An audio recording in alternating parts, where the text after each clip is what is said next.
Do you feel the vibes?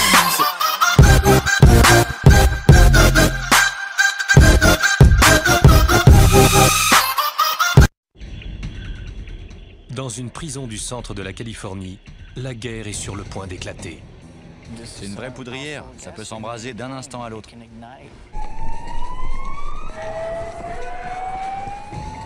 Deux gangs, les Blancs et les Mexicains du Sud, se préparent. Fabriquent des armes, fomentent des attaques et commettent de violentes agressions. Les gardiens s'efforcent de les contenir. Ouvrez la cellule 217! Cellule 217! Mais la prison est dangereusement surpeuplée. 120 détenus violents s'entassent dans une même pièce, sans la moindre cloison pour les séparer. C'est vraiment la merde ici. La guerre raciale semble sur le point d'éclater. Bienvenue à la prison d'État de Salinas Valley.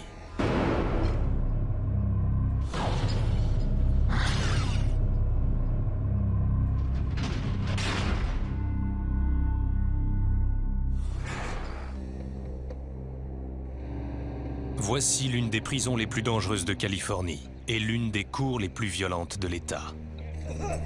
Un détenu vient d'être agressé à coups de couteau. Escorte! Il est blanc. Ces deux agresseurs sont hispaniques.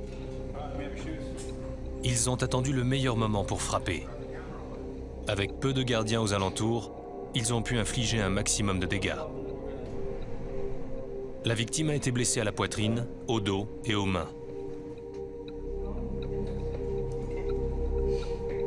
L'aérosol au gaz poivre utilisé pour neutraliser les agresseurs brûle les yeux et la peau. Mais les Mexicains du Sud sont prêts à tout endurer pour leur gang. On estime qu'ici, 70% des prisonniers appartenaient à un gang avant leur incarcération. Une fois en prison, ils franchissent une nouvelle étape en fusionnant avec des gangs de la même origine ethnique pour former de véritables armées.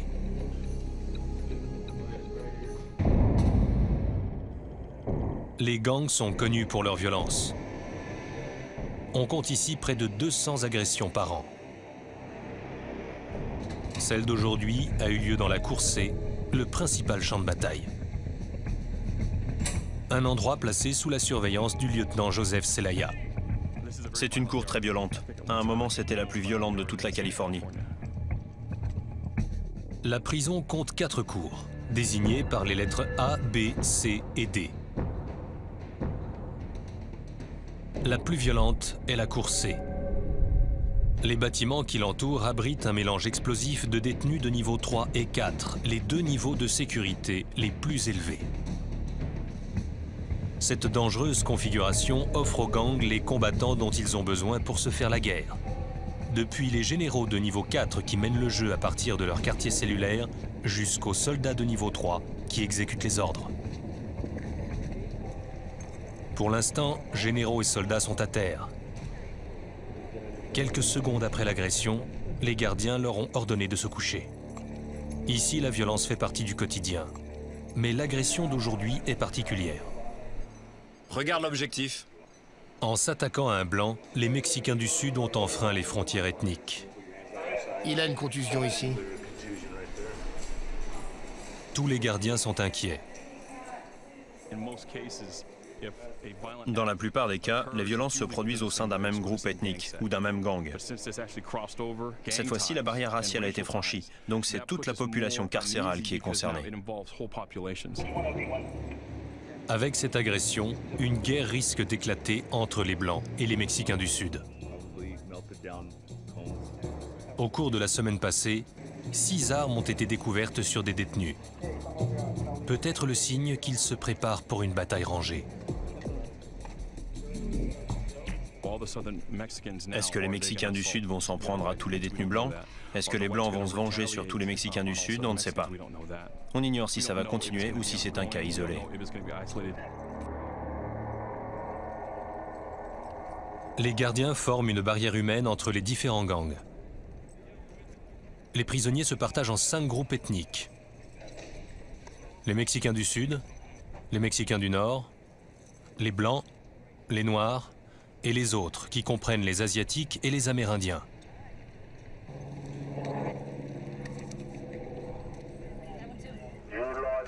Suivez la piste pour regagner vos bâtiments.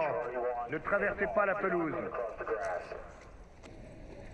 Les Noirs, les Mexicains du Nord et les autres sont autorisés à quitter la cour sans être fouillés.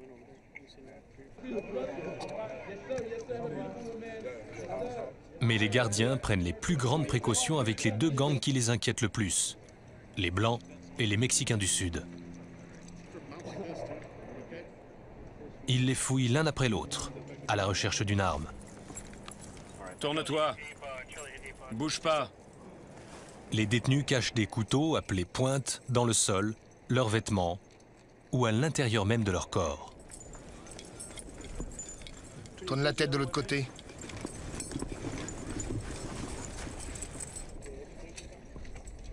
Les 130 détenus sont menottés et escortés un à un jusqu'à leur bâtiment.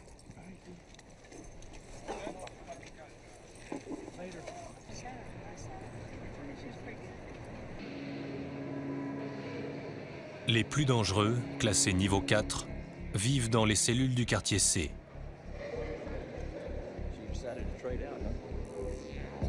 Derrière ces portes se trouvent les chefs de gang, appelés les généraux, qui ordonnent les attaques, les émeutes et même les assassinats. C'est un général mexicain qui a ordonné l'agression d'aujourd'hui. L'officier Richard Reynoso veut savoir qui. S'il arrive à déterminer quels chefs sont impliqués dans la guerre qui couve, il pourra peut-être éviter la prochaine bataille. Seule solution pour assurer la sécurité de tous, surveiller étroitement les Blancs et les Mexicains du Sud. Ma pire crainte, c'est que les gardiens se fassent agresser. Le plus important, c'est de contrôler la cour. Mais dans la prison, il y a un autre endroit où la violence est bien plus susceptible d'éclater. Le gymnase du quartier C. Il a été transformé en dortoir improvisé. La prison est dangereusement surpeuplée, avec 500 détenus de plus que la capacité prévue. 120 d'entre eux vivent dans le gymnase, dans des rangées de 3 lits superposés, sans le moindre mur pour les séparer. Cette promiscuité exacerbe les tensions entre les groupes, numériquement très inégaux. Les Mexicains du Sud dominent, avec 63 détenus. Il y a 20 Mexicains du Nord, 13 Noirs, 14 autres et seulement 9 Blancs.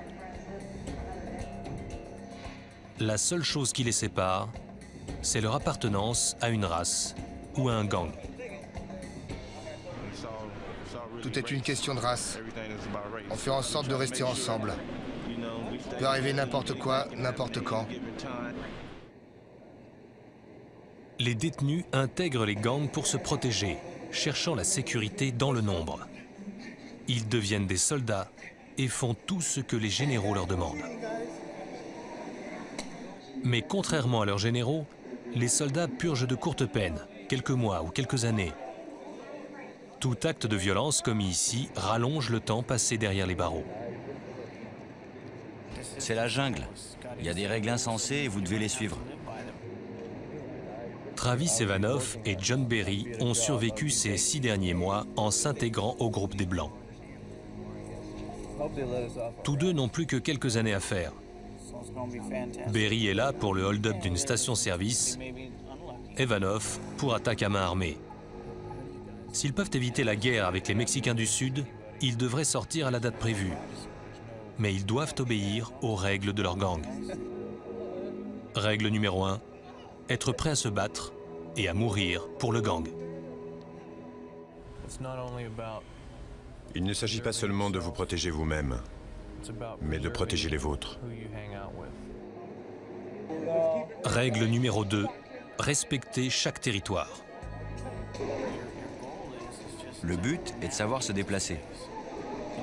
Ne pas s'approcher du lit, ou de l'espace de vie d'un autre. Ne pas se servir de sa douche. Règle numéro 3. Ne jamais discuter des affaires du gang. Ce que les prisonniers appellent la politique. On ne peut pas en parler. Parce que quand vous serez partis, nous, on continuera à vivre ici. Et il y a des règles à suivre. On ne peut pas parler de ce qui se passe ici. On ne peut pas parler de ce que font les gangs. C'est absolument impossible. Même si ça peut leur sauver la vie. Dans le gymnase, il y a 7 fois plus de Mexicains du Sud que de Blancs.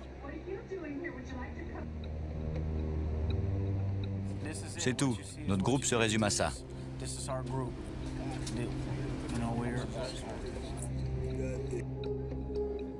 Les Blancs occupent 3 ensembles de couchettes au milieu du gymnase. Ils sont entourés par les Mexicains du Sud.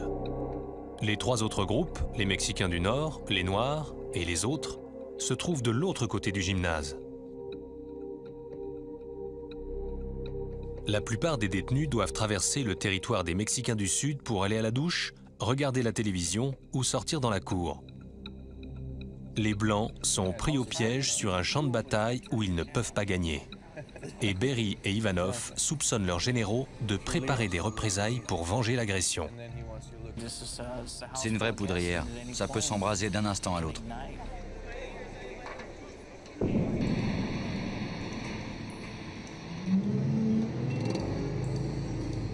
De l'autre côté de la prison, un car amène de nouveaux détenus.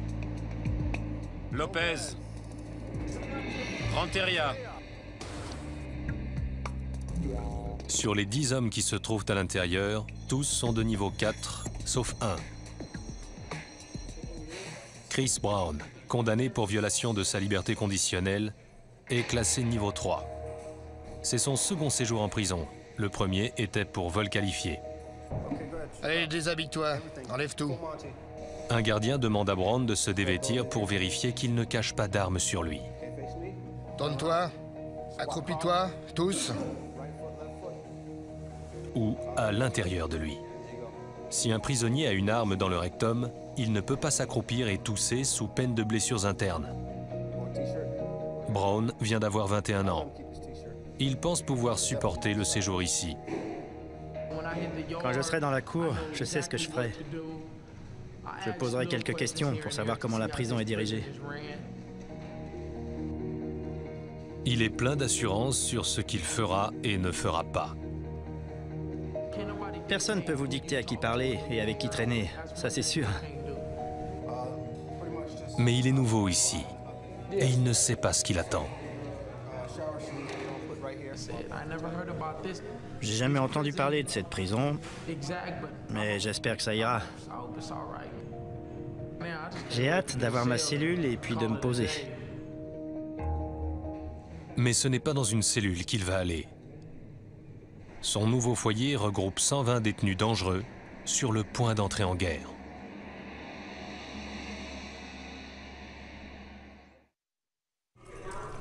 Brown. Il sort.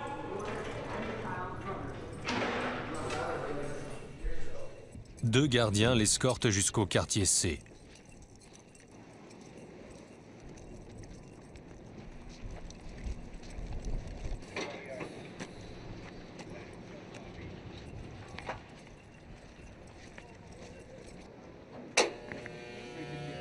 Derrière ces murs, l'animosité entre les Mexicains du Sud et les Blancs est proche de son point de rupture.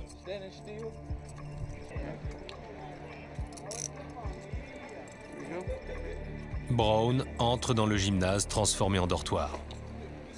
Salut mec. Ok, cool. Sa combinaison blanche indique qu'il est nouveau. Je visite, c'est tout. Il scrute les visages pour essayer de repérer d'autres noirs. Où sont les miens? Il sait que le plus sûr pour lui, c'est d'être avec les gens de sa race. Tout droit? Il se dirige vers l'arrière du dortoir et vers le lit qu'on lui a attribué. Salut. Pas mal. On lui donne un matelas, un sac contenant ses effets personnels et des draps. Mais il ne s'attendait pas à devoir dormir avec 119 autres détenus. Je pensais qu'on allait me mettre dans une cellule. Son univers se réduit désormais à une simple couchette. Pendant qu'il s'installe, d'autres prisonniers noirs se rassemblent autour de lui. Bakersfield. Kendall. Sans barreau pour le protéger, il sait que sa survie dépend de ces hommes. Personne de Bakersfield? À chaque fois qu'il se présente, il s'identifie par son gang, les Crips. Salut. Salut. Chris des Crips. D'où ça? Bakersfield. Crips de Bakersfield. Salut, Chris. Crips de Bakersfield. Louisiana. Ok. Dans son ancienne prison, il avait retrouvé des membres de son gang. Mais ici, la plupart des détenus se regroupent en fonction de leur race et pas de leur appartenance à un gang. On n'est pas beaucoup ici. Avec toi, ça fait 13. 13 noirs. Appartenant à deux gangs différents, ces hommes seraient ennemis à l'extérieur de la prison. Ça va, Fresno? Mais avec la guerre raciale qui s'intensifie, ils doivent se serrer les coudes pour assurer leur sécurité. Brown est rapidement intégré au groupe. On t'a donné un pantalon? Non. Il est où le pantalon? Ken, le pantalon! L'homme qui occupe le lit du dessus lui prête un uniforme standard pour lui permettre de se fondre dans le décor. Ça fait longtemps que t'es là? Autour de lui, tout le monde se prépare pour la bataille. Il faut marcher que dans le couloir. On lui explique qu'avec la guerre qui couve, tout le monde est nerveux. On n'a plus le droit d'aller au magasin ni rien. Mince. Et quand on sort dans la cour, on doit s'allonger par terre sur le ventre. Les noirs se tiennent tranquilles. Depuis que je suis ici, on n'a pas eu d'embrouille. C'est personnel. Les noirs ne s'en mêlent pas. Nous, on n'a pas de problème. Mais entre les Mexicains du Sud et les Blancs, il se passe sans arrêt des trucs. En ce moment, ils sont en confinement. Quelqu'un s'est fait poignarder il y a 5 jours dans la cour. C'est arrivé 5 ou 6 fois ces 2 dernières semaines. Brown ne s'attendait pas à ça. Mais il a un avantage. La plupart des détenus noirs sont regroupés à l'arrière du gymnase. Ils y passent la majeure partie du temps, en espérant que rester à l'écart les aidera à éviter les ennuis. Pour survivre à la guerre qui se prépare, leur stratégie est d'ignorer les violences entre les Blancs et les Mexicains du Sud. Tu t'occupes de tes affaires. Si tu te mets à t'intéresser à ce qui se passe ailleurs, on peut avoir des problèmes. Pour rester en sécurité, les Noirs évitent le groupe dominant, les Mexicains du Sud. Ce gang a des règles très strictes. L'une d'elles, interdiction de parler devant la caméra. C'est comme une société secrète.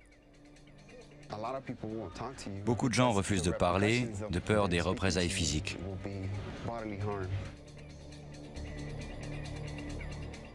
Mais une personne va nous révéler leur secret. L'homme qui les commandait. Certains m'appellent Cholo, mais c'est plus mon nom. Pendant 1 an et demi, Oscar Cristales a été l'un des généraux de la Cour C. Il est en prison à vie pour meurtre. J'étais le patron de la Cour C, à la tête de 250 hommes. J'étais en train de monter dans la hiérarchie. Au fil des années passées en prison, il a grimpé les échelons en commettant attaques et agressions.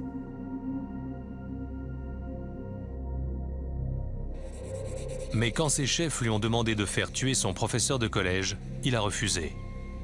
Le gang a mis sa tête à prix. J'étais aveugle. Il m'a fallu des années pour le comprendre. Il est aujourd'hui en détention protégée, loin de la vie qu'il connaît si bien.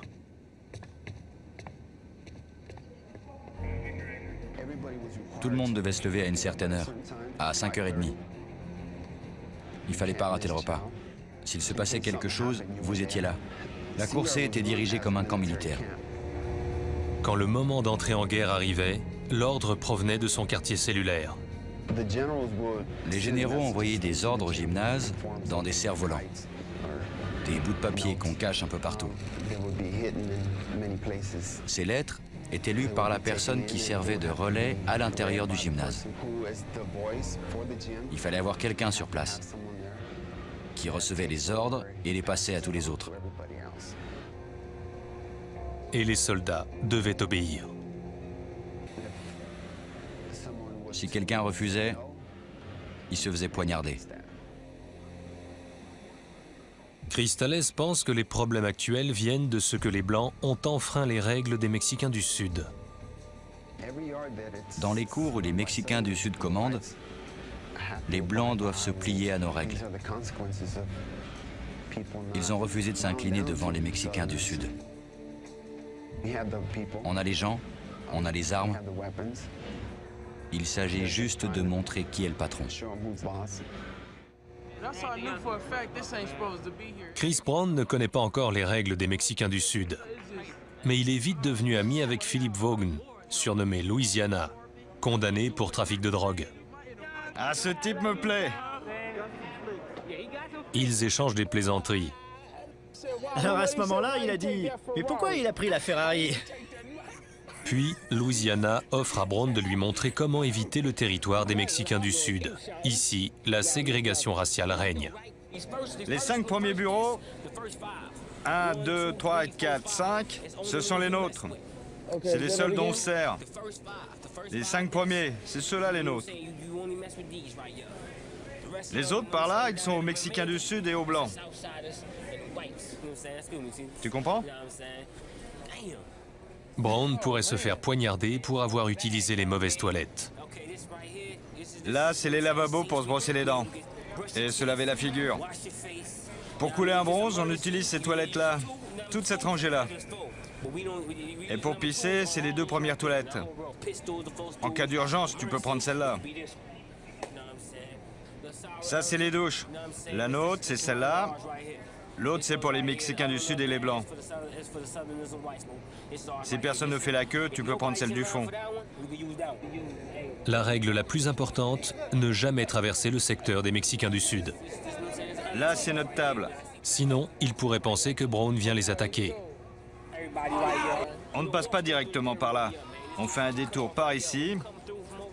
Ça, c'est leur secteur. Et ici, c'est le nôtre. Un endroit en particulier terrifie Louisiana. La cour C. Il refuse de sortir. Ça, c'est notre cour, mais moi, j'y mets pas les pieds. Là, c'est la cour 1, et ça, c'est la cour 2. On n'y va pas? Non, pas moi. La guerre qui se prépare pourrait provoquer un embrasement général et forcer Louisiana à se battre. Dans ce cas, sa peine de prison serait prolongée de 3 mois. De retour à sa couchette, Brown manifeste sa déception de devoir partager la pièce avec 119 autres détenus. Je pensais être mis dans une cellule. Une cellule, c'est cool. On n'a pas affaire à des tas d'autres mecs. Juste un. Mais Louisiana a oublié de lui préciser un détail. La méfiance s'impose même au sein de son propre groupe. Comme dans tous les gangs, il y a une hiérarchie. Et Louisiana se trouve en bas. L'occupant de la couchette supérieure, Tico Mac, surnommé Holiday, est en haut de l'échelle. Et cette amitié entre Brown et Louisiana ne lui plaît pas. Tu t'es fait un copain, il va te suivre partout, je te préviens. Hé, tu sais quoi? Je sais comment me débarrasser de lui. Je sais déjà qu'il est solide ici, tu vois ce que je veux dire? Je te tiendrai au courant. Tu le connais? Qui? Tu le connais? Qui ça? Devine. Non. Mais je vais te dire... Je croyais que vous étiez copains. Hein? Je croyais que vous étiez copains. On bavarde, c'est tout. Holiday, condamné à 7 ans pour attaque à main armée, fait comprendre à Brown qu'il sait comment se débarrasser des détenus noirs qui ne lui plaisent pas. Le mec d'avant est parti. Quoi? Le mec d'avant toi, il est au trou, pour rien.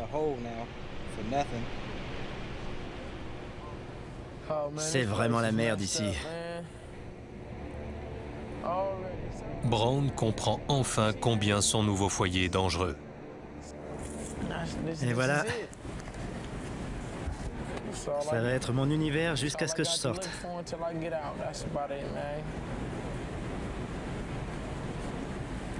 J'espère que tout ira bien. J'espère. Devant le gymnase C, la cour est vide. Les détenus subissent 3 jours de confinement. Mais les Blancs et les Mexicains du Sud se tiennent tranquilles. Aussi, le 4e jour, les prisonniers sont de nouveau autorisés à sortir. Mais juste à ce moment-là, une alarme se déclenche. Elle vient du quartier cellulaire.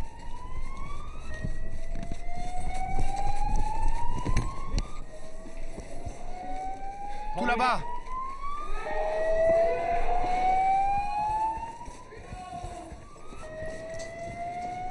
La prison de Salinas Valley est placée en état d'alerte 2, le 2e niveau le plus élevé. Les gardiens se précipitent. Mais quand ils arrivent au quartier cellulaire, tout est déjà fini. 2 Blancs ont attaqué 2 Mexicains du Sud sur la passerelle devant leur cellule. Ils ont frappé dès que les portes se sont ouvertes pour laisser sortir les détenus dans la cour. Pour les Blancs, c'était la meilleure chance de venger l'agression de la semaine dernière. Passez par là, il y a du sang là-haut. Le message des généraux blancs est clair.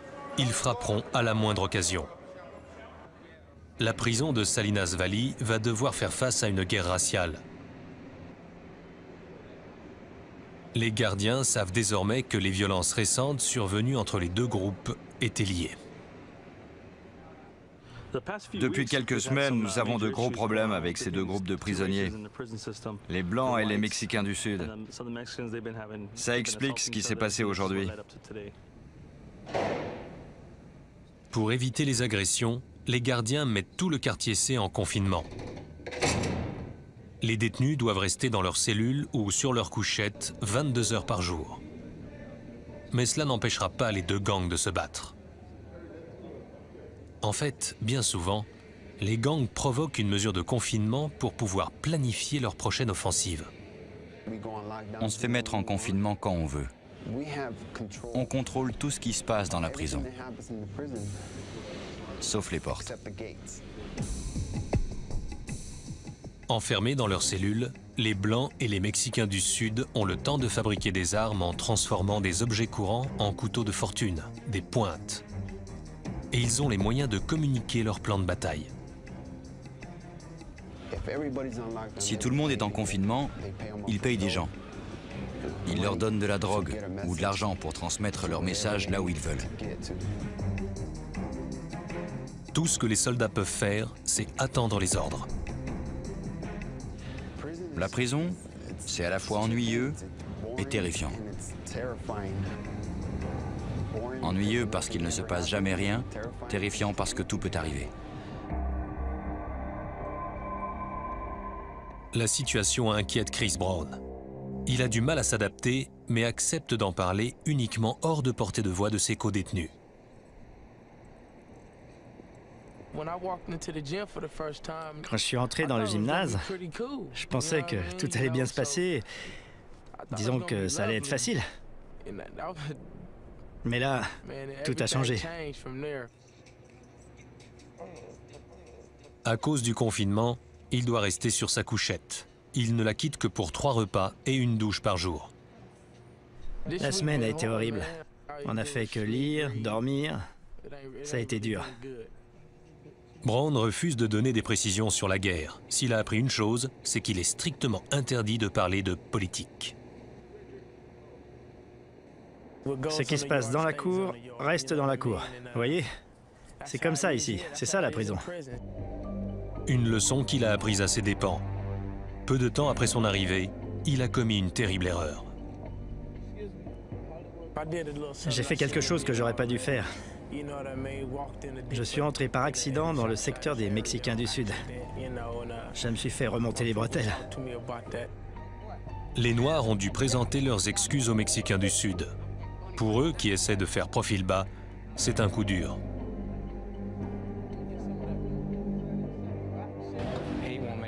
Il ne fera plus la même erreur, c'est un grand garçon. Il ne déconnera plus. Si Brown fait une nouvelle erreur, son propre groupe pourrait se retourner contre lui. Quelques jours plus tôt, ils ont réussi à faire partir un de leurs membres. Louisiana n'est plus là. Les autres Noirs lui ont fait tellement peur qu'il a demandé à être placé en détention protégée. La honte suprême pour un prisonnier. Il refuse de sortir de sa cellule et Holliday reste flou sur ce qui s'est passé. Louisiana a eu plusieurs occasions d'être un homme, mais il ne s'est pas montré à la hauteur. Alors il fallait qu'il parte, c'est tout. Holliday veut que les autres détenus noirs prennent leur environnement au sérieux. Tu as quelque chose à dire? Surtout au beau milieu d'une guerre. Il n'y a rien de drôle ici. Raconter des blagues, ça va, mais se promener partout en gloussant comme un idiot, c'est non. Il peut arriver des bricoles. Tu peux... J'en ai assez dit. Tu te fais éclater la tête. Brown affirme qu'il est prêt à se battre. Il faut qu'on se serre les coudes. Même si on n'est que 3, si ça arrive, ça arrive. On est des soldats, on fera ce qu'on doit faire. Mais les soldats du gymnase C sont confrontés à un autre groupe. Le groupe d'enquête sur les gangs carcéraux. On sait qui est qui. L'officier Reynoso leur a fourni un indice qui pourrait les aider à empêcher l'escalade de la violence. Certains chefs de gang seraient en train de fabriquer des armes dans 2 cellules. L'une d'elles abrite des Blancs. La première cible sera Smith. L'autre, des Mexicains du Sud. Le groupe se réunit pour préparer l'intervention. On y va. Les détenus peuvent devenir violents et se servir de leurs armes contre les gardiens. Mais c'est la meilleure chance d'éviter la prochaine bataille. L'intervention se fera à 5 h du matin.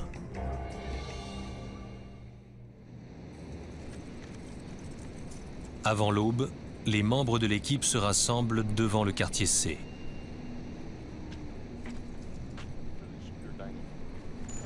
Ils doivent prendre les prisonniers par surprise, avant qu'ils puissent se débarrasser des armes ou de la drogue en leur possession.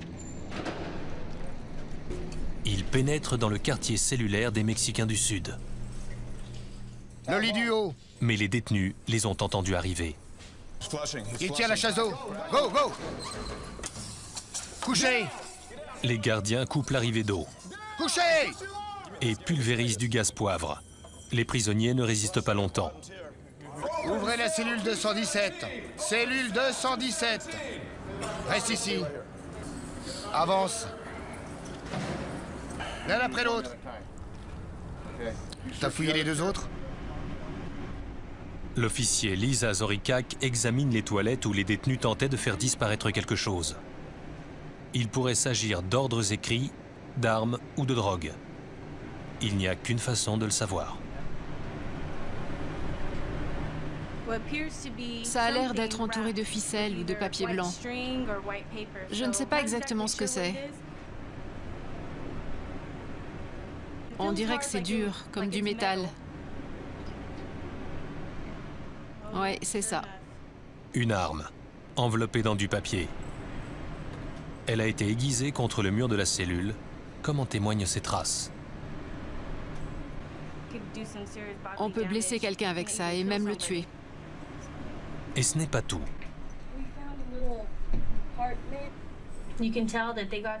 On voit qu'ils ont commencé à creuser.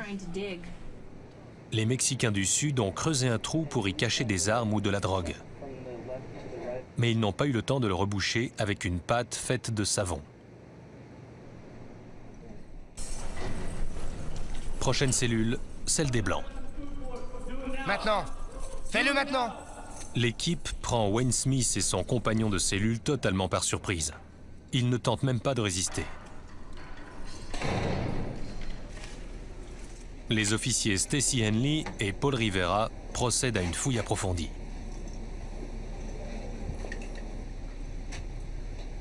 Ils découvrent une pointe cachée dans une chaussette. Henley pense qu'elle a été fabriquée avec l'anse d'une tasse. Ça provient sans doute d'une tasse modèle standard. Comme cette bleue là. C'est cette partie, juste là. Ce qu'ils font, c'est qu'ils prennent un caleçon, Ils enlèvent l'élastique, ils découpent l'anse, ils la font chauffer pour la redresser le plus possible, et ils attachent le métal. Et effectivement, Stacy Henley découvre la tasse qui a servi à fabriquer l'arme. Voici la tasse dont ils se sont servis. Comme vous le voyez, ils découpent l'anse, la redressent, et ils fixent la lame en métal. Puis le groupe d'enquête fait une importante découverte. Une lettre déchirée en morceaux, ce qu'on appelle un cerf-volant. C'est comme ça que les détenus communiquent entre eux. Ils le donnent à quelqu'un qui le fait passer d'un endroit à l'autre. Il dit qu'il a dû payer ses dettes. Il pourrait s'agir d'instructions destinées aux Blancs, leur ordonnant d'attaquer les Mexicains du Sud. Stacy Henley reconstitue la lettre. Il pourrait y avoir des informations concernant de la drogue ou une agression prévue.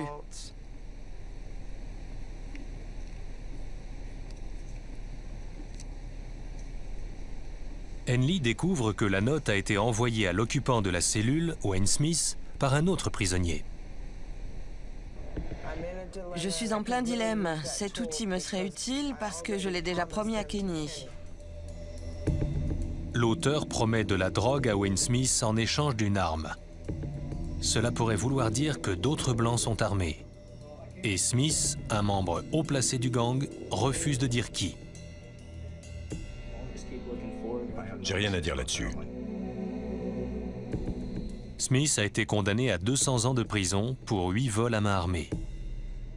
Il est gardé à vue dans une cage métallique de 1 mètre sur 1. Il est dans le quartier C depuis près d'1 an et en confinement depuis pratiquement 2 semaines. L'inactivité l'a mis sur les nerfs. Ça dure 6 mois, 9 mois, 1 an, parfois 18 mois. C'est difficile de ne pas être tendu tout le temps.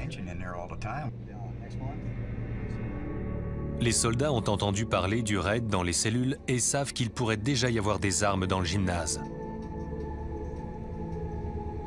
Ils sont piégés dans un espace de 2 mètres autour de leur couchette. Comme vous le voyez, on est coincé comme dans un cercueil. L'inactivité, c'est mauvais. Quand vous ne faites rien, vous vous mettez à gamberger et ça vous rend fou. John Berry et Travis Ivanov craignent d'être impliqués dans la prochaine bataille. Dans le gymnase, tout le monde a une date de sortie, quelques mois, 1 an ou 2, alors que les gars de la cour sont ici à vie. Ils rentreront jamais chez eux. Ici, c'est leur univers, mais nous, on est seulement de passage. S'ils se battent, leur peine risque d'être prolongée. S'ils refusent, ils peuvent subir les représailles des autres Blancs. On n'a qu'à espérer que d'ici notre sortie, rien n'arrivera qui risque de prolonger notre peine. Aujourd'hui, on va fouiller le gymnase C. Le lieutenant Joseph Celaya et ses hommes savent que le gymnase est à 2 doigts d'exploser. Si les détenus ont des armes, il faut les trouver, et vite. Le plan de Celaya, passer le moindre centimètre carré au peigne fin. Mais les détenus sont 6 fois plus nombreux que les gardiens. N'oubliez pas que ces hommes ne sont pas en cellule. Ils peuvent bouger. Soyez très prudents. On va les faire sortir dans la cour et ensuite on entrera dans le gymnase pour le fouiller. Richard Reynoso et 20 gardiens investissent le gymnase à 6 h du matin. Debout! Le réveil est dur. Presque tous les détenus dorment encore, y compris Chris Brown. On était en train de dormir profondément.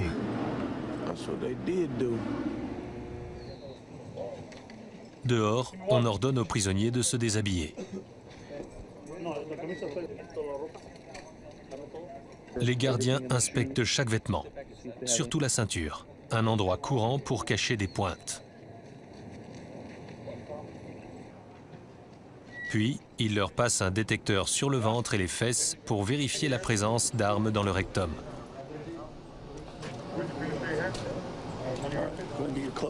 Prends tes vêtements et rhabille-toi. Après la fouille, les 120 prisonniers sont alignés contre le mur. Ils vont rester là pendant les 2 heures qui viennent.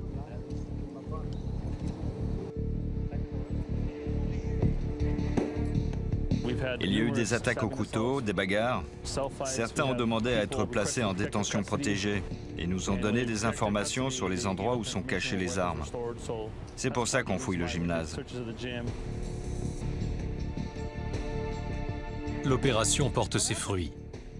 Les gardiens découvrent 3 couteaux faits à partir d'une brosse à dents, d'une tasse et d'un élément provenant d'un lit. Ces armes pourraient servir à tuer un détenu ou un gardien.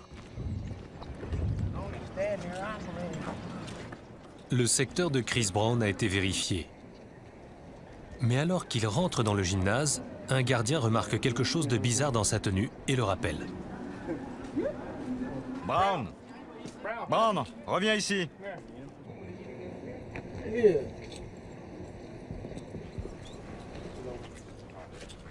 T'as 2 frocs? C'est pas bon. Brown porte plusieurs couches de vêtements. Tu sais pourquoi les détenus portent plusieurs vêtements? Pour cacher des armes dessous. Je ne cache pas d'armes.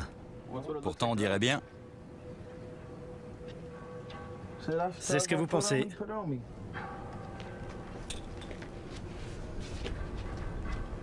Bon, tu vas te déshabiller, parce que je ne sais pas ce que t'as là-dessous. Pour la 2e fois de la journée, Brown doit se dévêtir complètement devant des dizaines d'autres prisonniers. Il affirme qu'il s'agit d'une erreur. Mais les détenus portent souvent plusieurs couches de vêtements pour se protéger durant une bagarre ou une émeute. C'est ce qu'ils appellent leur armure. Pied droit. C'est interdit par les gardiens. Accroupis-toi, tous. Écarte tes fesses. Il n'a rien sur lui, mais se fait réprimander. Quand tu sors, n'empile pas les vêtements. Il est furieux. C'est pas cool. Vous faites chier un mec qui vous a rien fait. J'emmerde personne. Mais moi, on m'emmerde. C'est pas normal.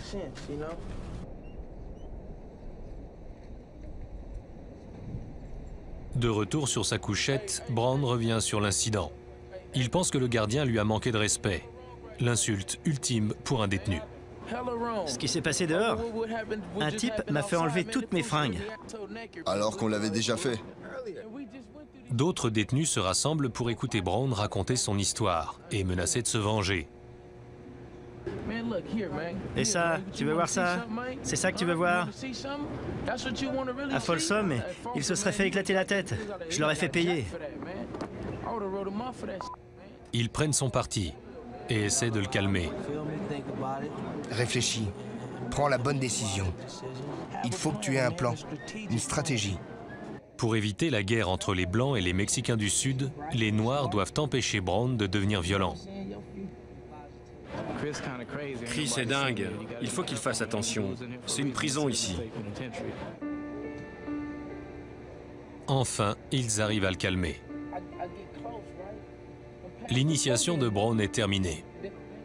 Il comprend désormais comment survivre dans la prison de Salinas Valley. S'il avait fait quelque chose à ce gardien, ça aurait rallongé sa peine. Il aurait fini par ne jamais sortir. C'est comme ça à chaque fois, surtout ici à Salinas Valley. Pourtant, ce soir, tous les détenus vont peut-être se trouver entraînés dans la guerre raciale, car la bataille est sur le point de commencer.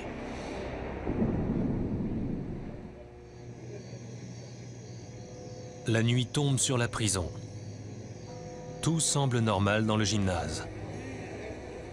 Les détenus lisent, écoutent de la musique ou regardent la télé. Mais tout bascule dès que notre caméra quitte les lieux. À 20h pile, alors que 4 Blancs se réunissent pour la nouvelle saison de Prison Break, leur série préférée, 20 Mexicains du Sud émergent de leur secteur et les attaquent. Les autres détenus blancs se précipitent à leur secours. Mais les Mexicains du Sud ont rapidement le dessus. Ils sont armés de couteaux de fortune et de chaussettes lestées avec des piles. Ce matin, les couchettes des Blancs sont vides. Pour leur propre sécurité, ils ont été placés à l'isolement, le trou. C'est le quartier le plus sécurisé de la prison, où les détenus sont enfermés dans leurs cellules 23 heures par jour. Les Blancs portent des menottes où qu'ils aillent et ne sont autorisés à nous parler qu'enfermés dans une cage en métal. John Berry n'a que de vagues souvenirs de la bagarre. J'ai entendu des bruits de coups de poing. J'ai vu que c'était une bagarre entre les nôtres et les Mexicains du Sud. Je me suis précipité pour essayer de les aider parce que les autres étaient bien plus nombreux. J'ai essayé d'aider autant que j'ai pu. Les 9 prisonniers blancs ont été violemment battus.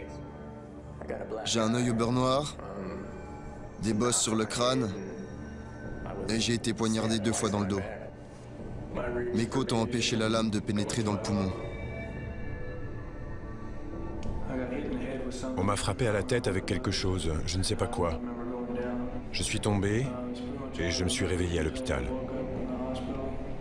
J'ai reçu 2 coups de couteau dans le dos. Travis Ivanov a eu tellement peur qu'il ne veut plus parler devant la caméra. Selon les gardiens, les généraux mexicains auraient donné l'ordre d'attaquer par le biais d'un cerf-volant qu'un employé de la cafétéria aurait fait passer aux soldats du gymnase, C, quelques heures avant l'affrontement. Ça n'a duré que 2 minutes, mais c'est une éternité quand vous vous faites tabasser. La bataille a été violente mais brève. C'était sans doute ce que souhaitaient les Mexicains du Sud. Ils ont lancé l'attaque près de la porte principale, sachant que les gardiens pourraient intervenir rapidement avant que d'autres Mexicains du Sud soient obligés d'y participer. Un tiers d'entre eux seulement ont été envoyés au trou. Ils restent donc majoritaires dans le gymnase et ont fait partir les Blancs. Aucun d'entre nous n'était visé en particulier, c'était juste pour se débarrasser de nous. Berry affirme avoir été obligé de se défendre. Je ne fais rien sans y être absolument forcé. En 6 ans, c'est la première fois que je me bats. Il a perdu ce qui lui tient le plus à cœur, la date de sa libération. La prison a rallongé sa peine de 3 mois. Lui et Ivanov seront sans doute transférés dans d'autres pénitenciers. Il est trop dangereux de les garder à Salinas. Mais où qu'ils aillent, ils devront peut-être encore se battre. La meilleure façon de décrire ça, c'est de parler de pays. Parfois, on est un grand pays, parfois un petit, et tous les pays font la guerre.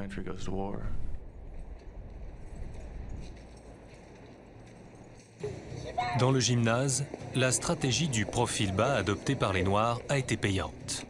Ils sont parvenus à se tenir à l'écart. On est un peu comme des spectateurs. Les Blancs sont partis. Ça vaut sans doute mieux pour eux. Ils ne pouvaient pas rester ici avec tout ce qui se passe. C'était soit les sortir d'ici, soit envoyer les faire part à leur famille, parce qu'ils se seraient fait tuer. Pour Chris Brown, la bagarre lui a vraiment ouvert les yeux sur l'endroit où il vit et les gens qui l'entourent. Pour le moment, il sait comment naviguer dans ce champ de mines. Il ne me reste que 4 mois. Je peux y arriver et rentrer chez moi.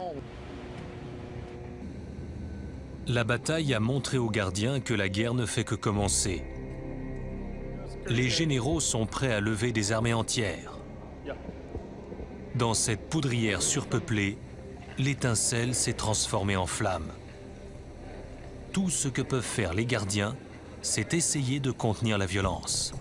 Ils continueront les fouilles. On ne cesse jamais de chercher. On fouille tous les jours.